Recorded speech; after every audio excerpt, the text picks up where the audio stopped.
Hello, everyone. I'm Professor Plank. I respond to various theological and ideological questions and claims from a rationalistic and naturalistic approach in an effort to give and explain the opposite viewpoint and help to balance the conversation. Today's video comes to us from a channel called Inspired Walk, who have come up with 10 questions the atheists cannot answer.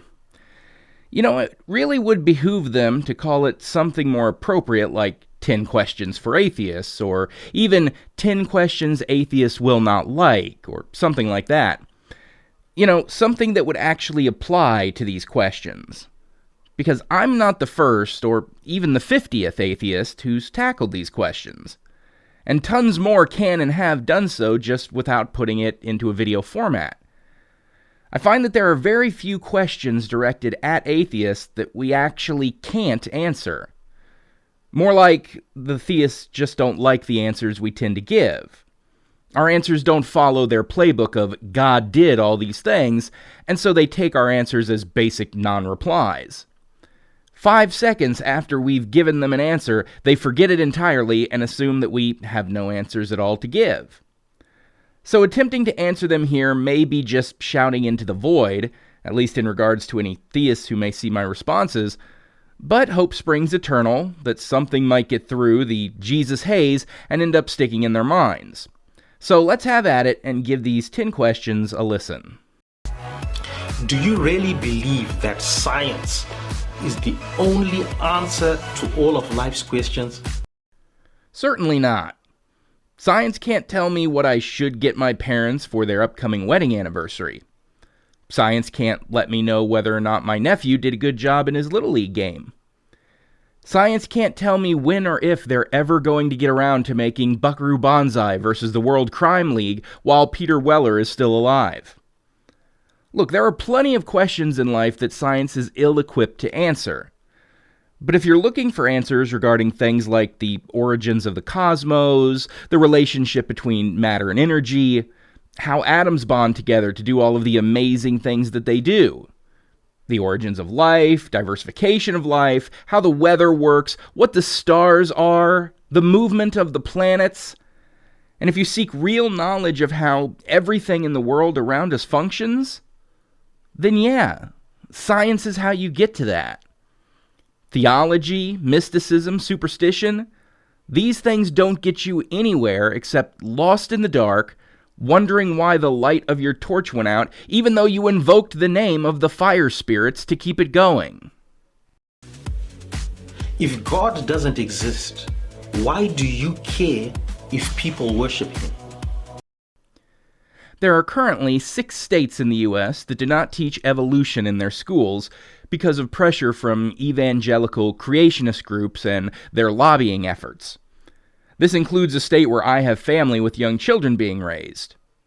There are places not giving their young people a proper education and are starting them off severely disadvantaged because of religious dogma. Missouri just passed a resolution to limit gender-affirming care to both children and adults, which is just one example of a myriad of similar proposals, laws, and bans targeting the trans community, at least in part because of religious notions that God created man and woman and He doesn't make mistakes. Historic anti-LGBTQ legislation, apostasy laws, hate crimes perpetrated by one religious group against another, shunning of the deconverted, rejection of medical treatment by fundamentalist organizations, particularly on behalf of their children.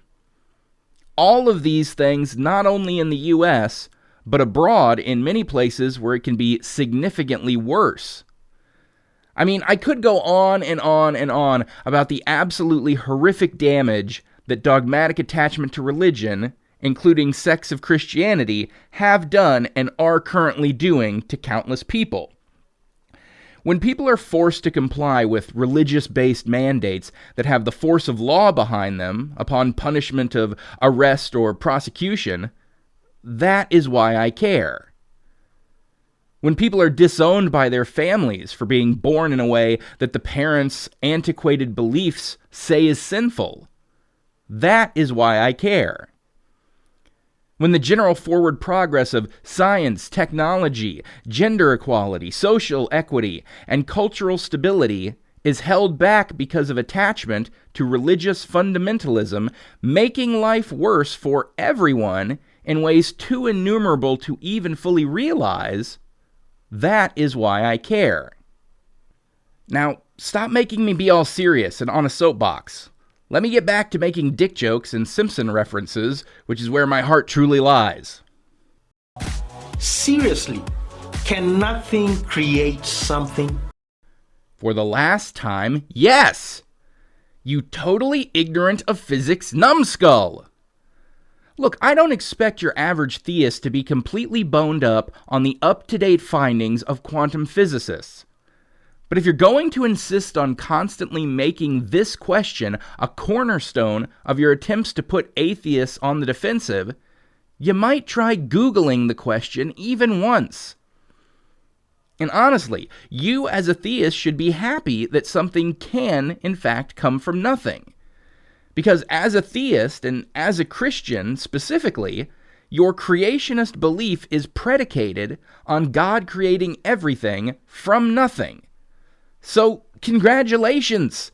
At least this one part of your belief system is plausible.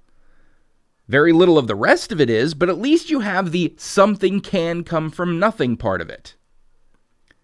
But why do you insist on attributing the something from nothing argument to atheists and then mock it like it's a silly notion?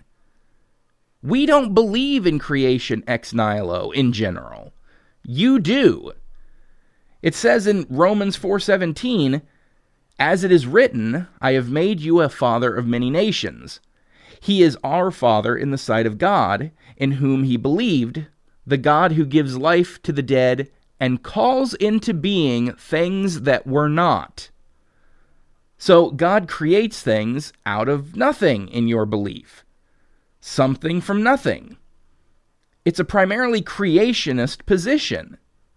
But again, hey, it is possible to get something from nothing. So you might want to stop saying it with such disdain. If you've never been to the ends of the earth, if you've never been to every planet, if you've never been to every part of the universe, how do you know that God doesn't exist? What exactly are the ends of the earth? Please tell me you're not a flat earther and you believe in an ice wall. The earth doesn't have ends. It's an oblate spheroid. But the point is about not having been everywhere.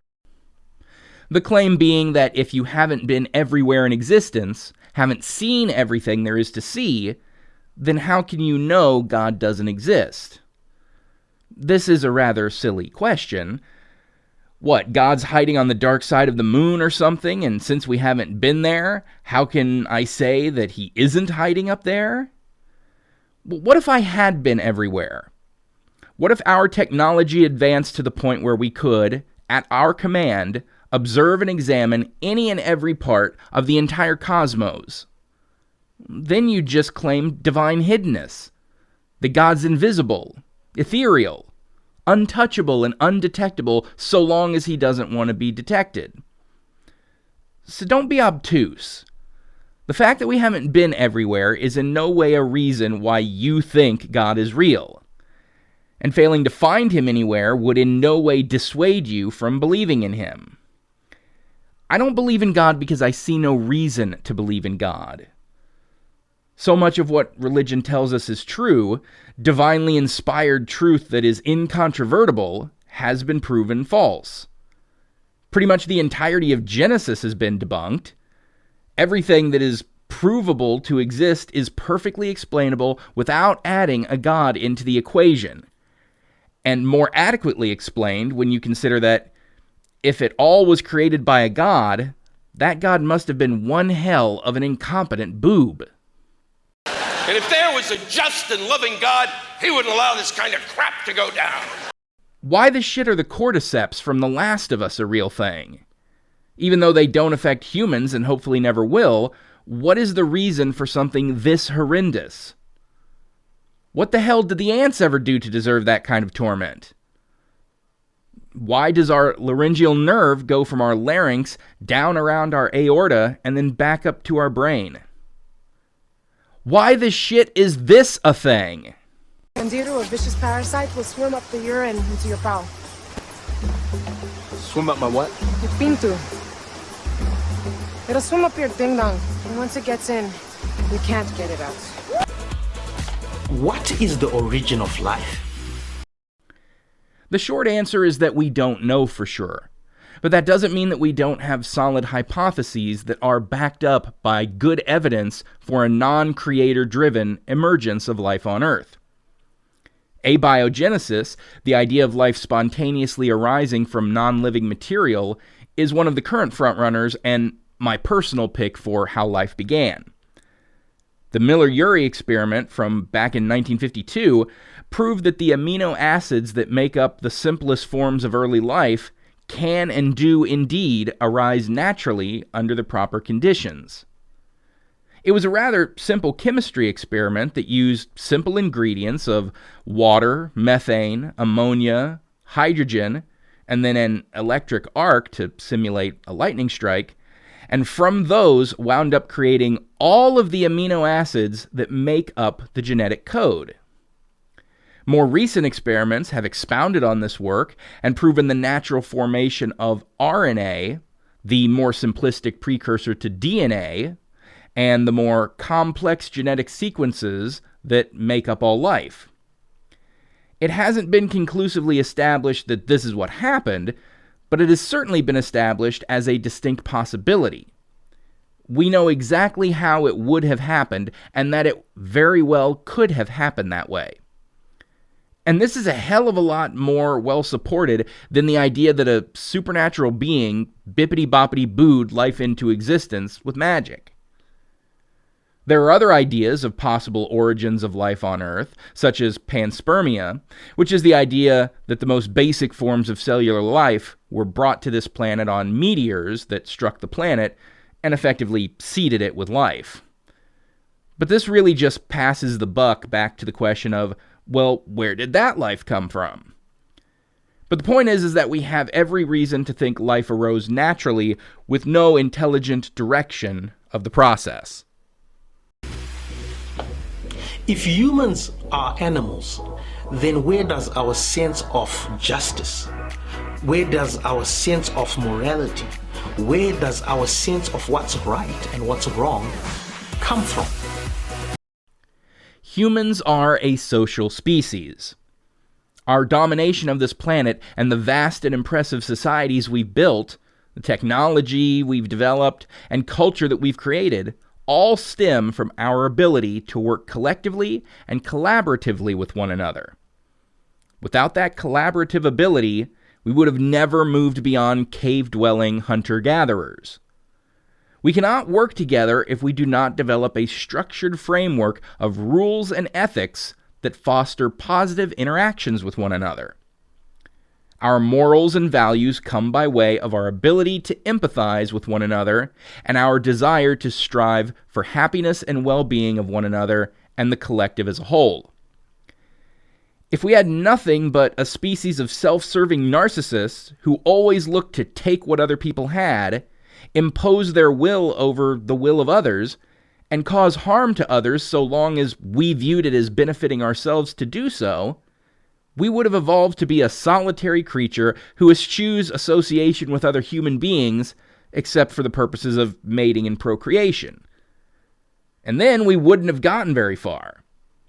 In fact, given our lack of other physically impressive traits, such as not having thick hides of fur, claws, fangs, or generally greater muscle mass by volume that most animals have over us, if we didn't have the ability to work together, it's likely that we would have gone extinct as a species millennia ago. In short, we're people. People who need people. And those are the luckiest people in the world. Because it is that codependence that has made us so successful as a species. And that simply cannot happen unless we work well together. And we work much better together when we care about each other, and that caring giving rise to a framework of rules that nurtures general well-being. It's evolution. We have evolved our morals. If you were given irrefutable evidence that the God of the Bible is real, would you become a Christian? That depends on what you mean by Christian. Do you mean, would I believe in God, in the God of the Bible, and accept that he's real, all-powerful, and what he says goes, because he has all the power to do whatever he likes, and enforce those rules as he likes? Sure, I absolutely would believe that if I were presented with irrefutable evidence of it. But if instead you mean, would I worship that God and commit my life to his service and his glory? No, not at all. I cannot bring myself to serve at the whim of a cosmic tyrant and what I would view as a moral monster.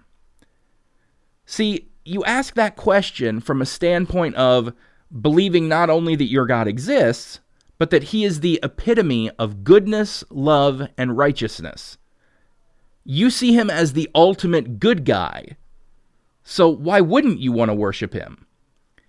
But what if you were presented with irrefutable evidence that the Christian God did not exist, but in fact there was an ultimate all-powerful deity that did exist, and he was more akin to the devil, a malevolent being who did unspeakably horrible things to humans just because he felt like it? And this being was all-powerful. There was no way around it. What he says goes. Would you want to worship that being? Would you want to serve the bad guy? I would hope not. I would hope that even if you did serve them, it would only be out of a sense of self-preservation, and you'd hate every second of it. Well, that's how I view your God. Your God, the God of the Bible, supposedly is all-knowing, with perfect knowledge of everything that will happen. Not what might happen, not what could happen, but what will undoubtedly happen. And in fact, he created everything and everyone to do the very things that they will do. So every supposed sinner is only doing what God created them to do. Free will would be an illusion, because there's no true free will in a predetermined universe where an all-knowing being already knows every choice you will make and made you to make those choices. So your God created every sinner to commit the sins that they cannot avoid committing, and then, for doing what he created them to do, he throws them into hell for all eternity to be mercilessly tortured forever and ever. That is evil. That is the purest evil I can even conceive of. And it is just one reason why, frankly, your God sucks. I could go on and on about the general problem of evil existing in a universe with an all-powerful, all-knowing, all-good deity who could have created a perfect universe with no suffering and still get exactly what he wants out of that universe, but intentionally chose not to. I talk about the factioning of the religions while he sat by and did nothing to stop it, but will still absolutely punish you if you pick the wrong one, even though it's almost certainly your geography and parentage that determines your religion. On and on we could go about all the ways the God of the Bible does not deserve to be worshipped. And even though I could understand the idea of biting the proverbial bullet and serving that evil God just to spare oneself the torments of hell, I doubt that I could do that. I really don't think I could serve the God of the Bible and still look at myself in the mirror. Tell me something. If evolution is real, and if evolution is really happening, how come there are no transitional forms that we can observe? There are. Tons of them, in fact. I mean, literally everything is a transitional form. Evolution is a constant, never-ending, ongoing process. We are a transitional form from what we used to be, our Homo habilis, erectus, florensis, Neanderthal, etc. ancestors, transitioning into whatever we will be in a few 100,000 years. I mean, within our own family tree, we see several transitional species from what we used to be to what we are now. But, of course, evolution deniers will insist that these don't count as transitional forms, and they were just different creatures altogether with no evolutionary connection to us. We have examples of transitional forms that link dinosaurs to modern-day birds, showing the clear changes from scales to feathers, limbs to wings, reptile to avid. And yet, evolution deniers will insist that these don't count as transitional forms, and they were just different creatures altogether, with no evolutionary connection to one another. We can chart the evolution of whales and dolphins from terrestrial land animals over time to becoming more and more aquatic, with many, many intermediate forms over the course of 65 million years, from Pascals all the way up to modern-day porpoises. And yet, evolution deniers will insist that these don't count as transitional forms, and they were just different creatures altogether with no evolutionary connection to one another. I could go on because we have literally thousands and thousands of transitional forms all throughout the fossil record. Because everything that has ever lived is a stop along the path from what they were to what they became. But if your ilk automatically insists that nothing counts as a transitional form because you think evolution is fake, then of course you won't believe any transitional forms exist. So it's pretty damn dishonest of you to insist that we produce transitional forms as proof of evolution when you will dismiss all of them as not counting as transitional forms. Do you live according to what you believe, or do you live your life according to what you lack in belief? This seems like a malformed question. It's so strangely worded, right? It's not just me, is it? I mean, I live my life according to many things. Some of the things I do or don't do is based on what I believe in. Some of it is based on what I don't believe in. Much of it doesn't take beliefs into account at all. For instance, I believe it's good and helpful to return my cart to the cart return instead of leaving it sitting next to my parking space. So I return my cart. That's living by a belief. I don't believe in vampires, so I don't walk around with cloves of garlic around my neck. That's living by something I don't believe. I know based on empirical evidence that touching fire will burn me, so I steer clear of sticking my hand in a fire, and belief doesn't enter into it. My ignorance of geometry and spatial reasoning is why I hit the cue ball the way I do, resulting in missed shot after missed shot. So see, some things are based on beliefs, some things are based on lack of beliefs, some things are based on knowledge, some things are based on ignorance. Now, I lack a belief in any god or gods, so I don't pray or attend worship services for the gods that I don't believe in. And when people who do come into power or legislative authority and attempt to force others to comply with their religiously imposed mandates, I speak out against it due to my lack of belief in the thing motivating their oppressive governance. And when fundamentalist Christians find out evolution, something they don't believe in, is being taught in schools, their heads damn near explode.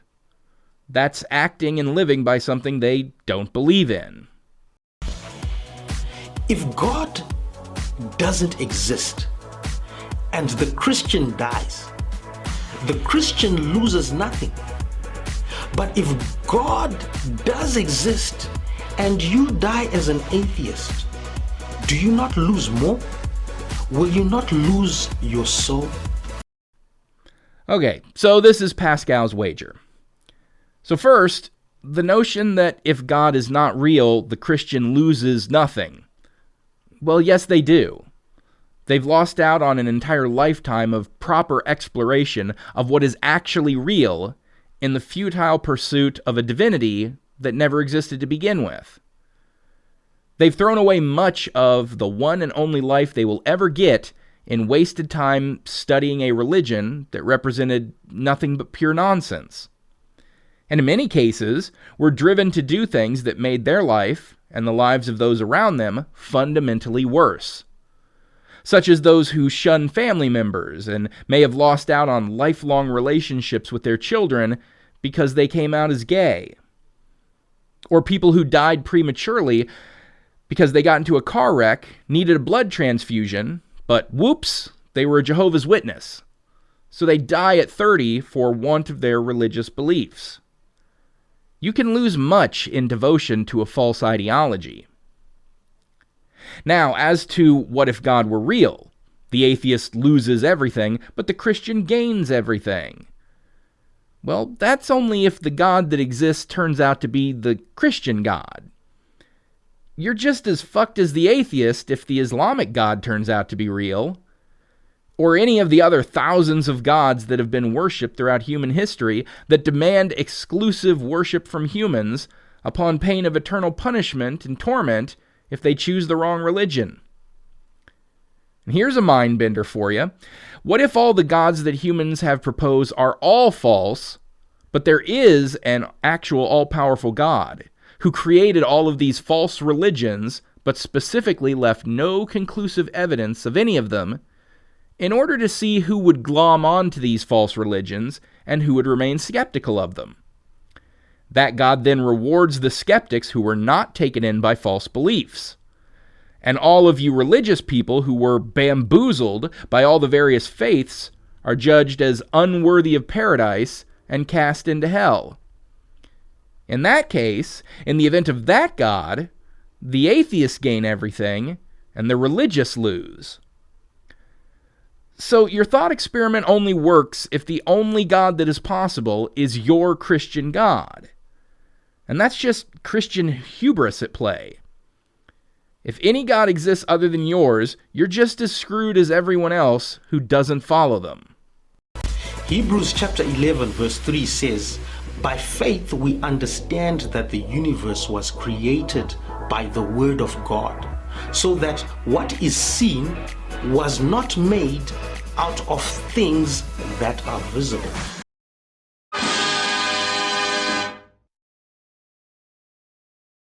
And from here, he just regurgitates a lot of the standard theist talking points. Just because we can't see God doesn't mean he doesn't exist. Creation requires a creator. Atheists are just closed-minded, yada, yada, yada. But his 10 questions have come to an end. And once again, we find that these questions that atheists cannot answer are all in fact quite answerable. Most relatively easily. I mean, it's one thing if you actually believe that evolution is false to think that atheists won't be able to produce transitional forms, even though we clearly can. But to ask something like, would you be a Christian if he were proven to be real?